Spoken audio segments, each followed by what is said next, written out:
O primeiro cristão da África. Primeira parte. Comentário de Mari Persona. O primeiro cristão da África. E havia também esses que eram criados para serem escravos. E para isso, como eles iam ser escravos ou servos de rainhas e princesas, eles precisavam ser castrados, para que não acontecesse de ele seduzir lá uma princesa, uma rainha, e acabar passando o seu DNA impuro, vamos chamar assim, não real, né? não de uma linhagem real, para uma rainha. E aí nascerem filhos bastardos, ou filhos que não fossem da linhagem real. Então eles tomavam-se essa medida de segurança, castrando esses homens. Isso existiu até na China, muito até o século XIX, começo do século XX. Havia os eunucos que trabalhavam na corte do imperador chinês, e era uma classe especial, muito privilegiada até. Eles tinham grandes privilégios pela posição que ocupavam. E esse homem também é assim. E se alguém acha estranho isso, até em 1920 e pouco morreu o último castrato. O que era um castrato? Era de um grupo de pessoas chamadas de castrati. Eram pessoas que, principalmente na Itália, eles eram meninos que a própria família já criava e mandava castrar, para eles não mudarem a voz, continuarem com voz de criança a vida inteira. E aí então eles cresciam e iam cantar nos coros do Vaticano. O chefe do coral do Vaticano era um castrato. Era um homem que tinha lá vários homens com voz feminina que cantavam no coro.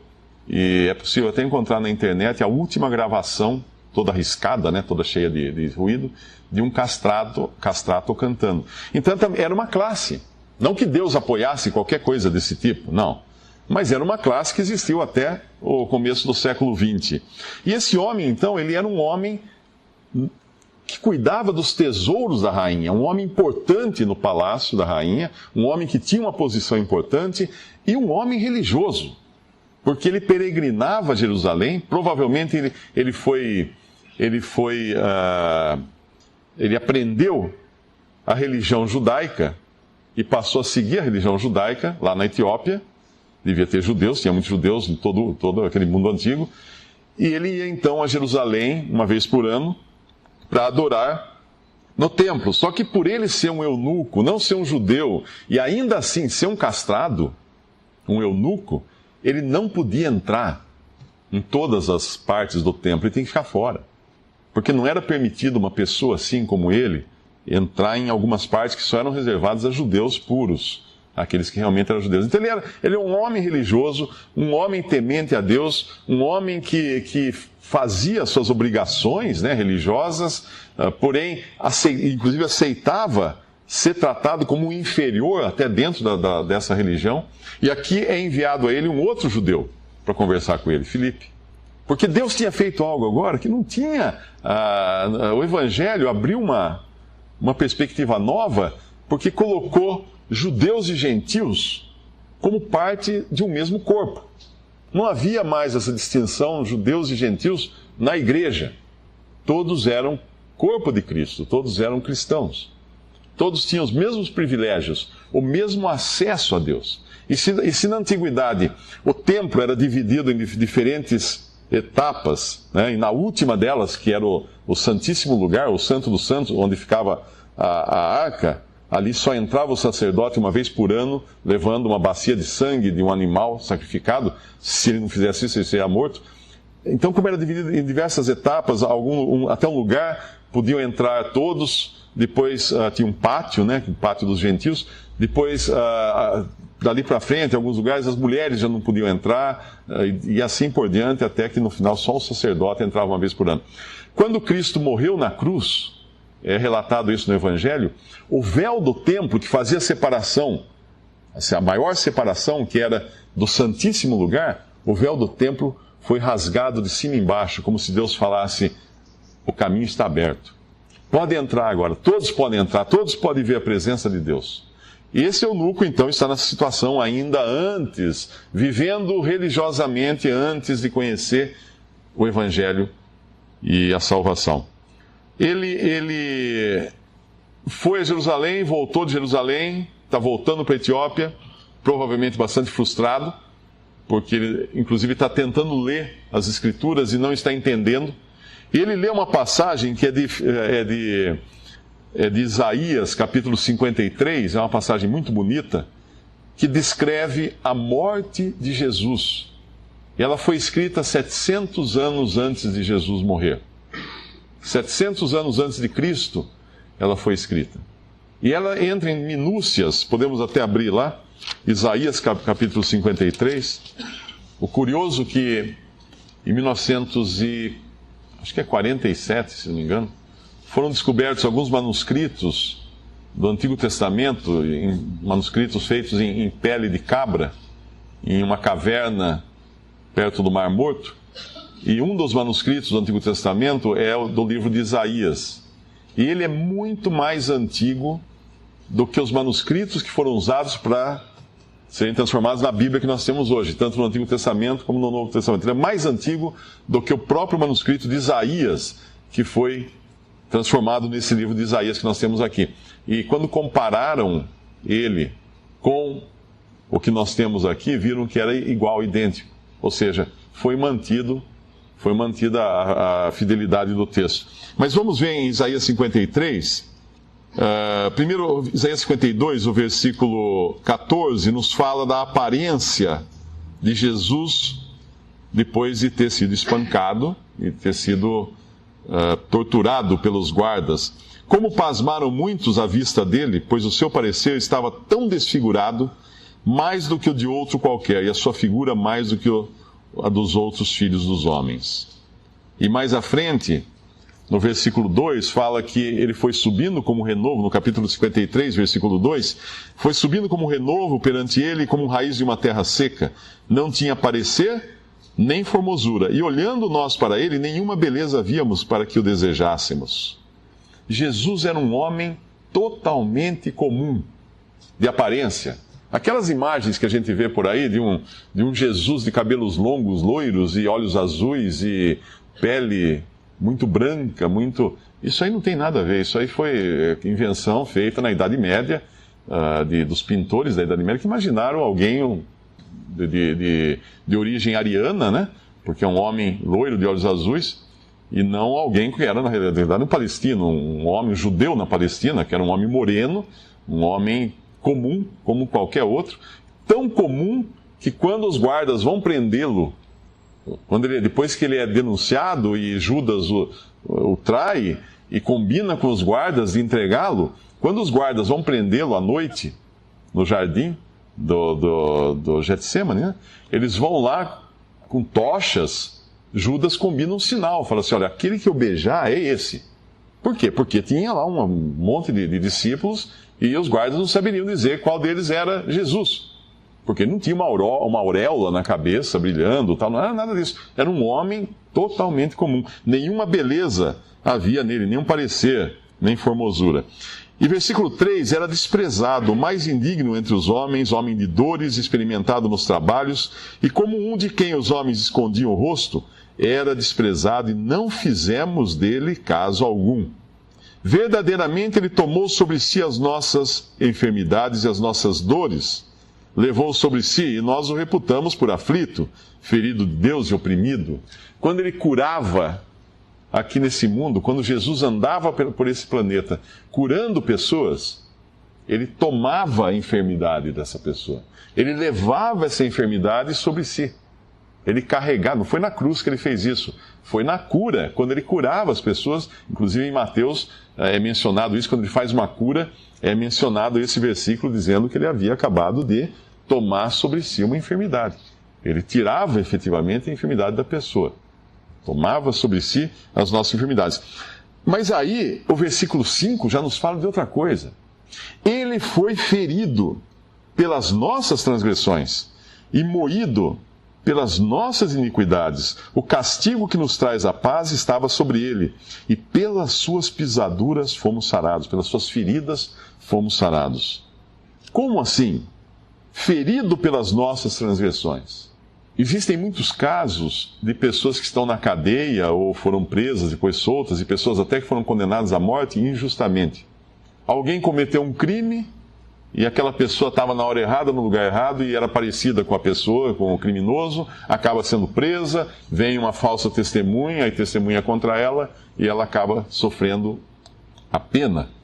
Isso que aconteceu com Jesus não foi exatamente isso. Ele realmente sofreu a pena dos culpados pelo pecado, uma pena que era muito maior do que qualquer pena aplicada pela justiça humana, porque não é uma pena de morte apenas, mas uma pena de juízo.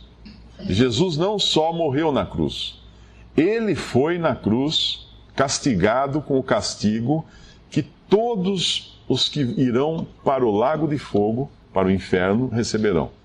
O castigo eterno foi colocado sobre ele, podemos chamar assim, né? Não sei se é correto dizer isso, mas apenas para a gente entender, condensado em 3 horas, uma eternidade de juízo e de castigo, de aflição, e colocado sobre ele. Ele foi castigado ali por 3 horas, a pena daqueles que iriam para o inferno, que iriam ser salvos, porém estavam ali sendo representados por ele.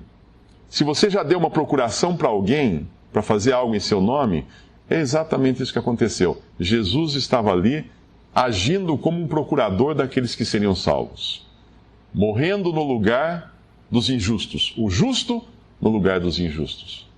Ele não aconteceu isso por acidente, ele de repente foi pego, como o exemplo que eu dei, e pegou, vamos matar esse então. Não foi isso. Ou Deus pensou assim, não, vamos usar ele. Não. Ele é o Filho de Deus, estava no mundo com essa missão específica de chegar até a morte e morte de cruz, levando sobre si os nossos pecados. Tem uma história, eu não lembro os nomes agora, mas houve um caso de um traidor, se não me engano, na França, que ele foi preso por traição e ele era gêmeo. E um dia o irmão gêmeo dele, ele era gêmeo, era casado, tinha vários filhos, e o irmão dele, que era gêmeo e era solteiro, foi visitá-lo na prisão. E na prisão o irmão levou um sonífero, qualquer coisa, conseguiu fazer com que ele engolisse aquilo, trocou de roupa com ele, chamou o guarda, falou, meu irmão que veio me visitar aqui, desmaiou, não aguentou, leva ele para fora, vai. Levaram o cara para fora, que era o prisioneiro, e ele ficou no lugar dele. E ele ficou na prisão e depois foi morto. E, obviamente, aquele que foi salvo pelo próprio irmão não ia voltar lá e falar assim, não, a pena já tinha sido, a execução já tinha sido feita, a pena já tinha sido aplicada em um inocente que voluntariamente tomou o lugar do seu irmão. É isso que Cristo fez. Inocente, ele foi ferido pelas suas transgressões? Não, pelas nossas. Pelas nossas transgressões. Nós transgredimos. Nós somos pecadores. Ele nunca teve pecado. Ele foi moído pelas nossas iniquidades, não pelas dele. Ele não tinha iniquidade. Ele não tinha pecado. O castigo que nos traz a paz, quando cremos em Jesus, estava sobre ele. Um perfeito substituto. Ele foi oprimido, versículo 7, mas não abriu a sua boca. Como um cordeiro foi levado ao matadouro e como uma ovelha muda perante os seus tosqueadores, ele não abriu a sua boca.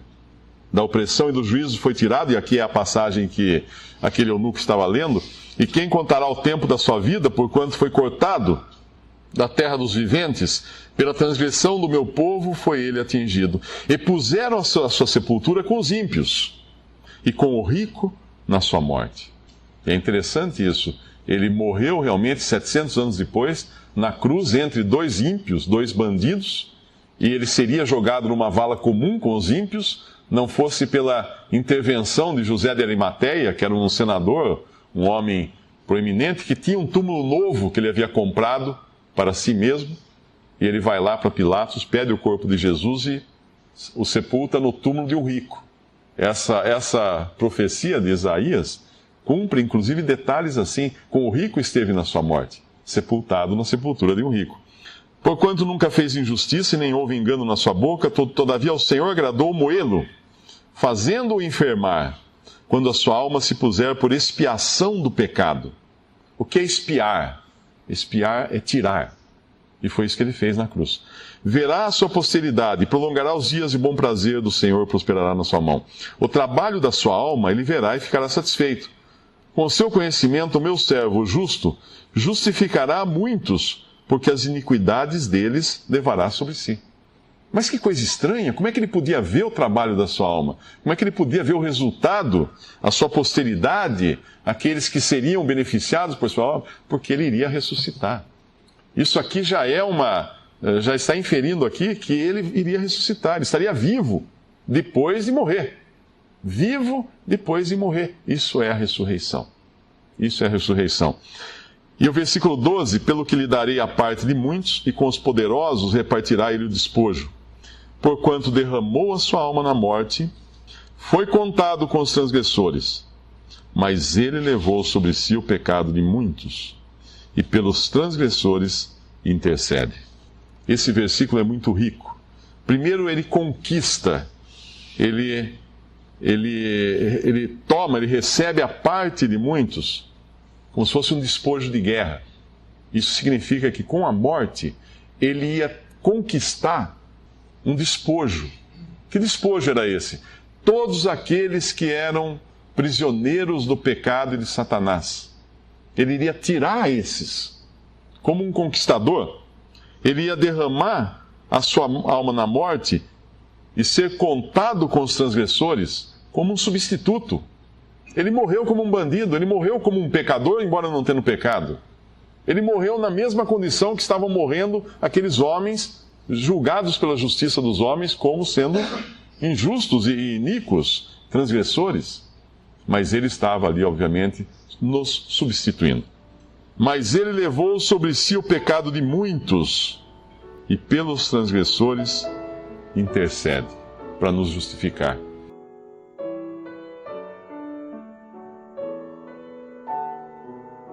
Visite Respondi.com.br. Visite também 3minutos.net.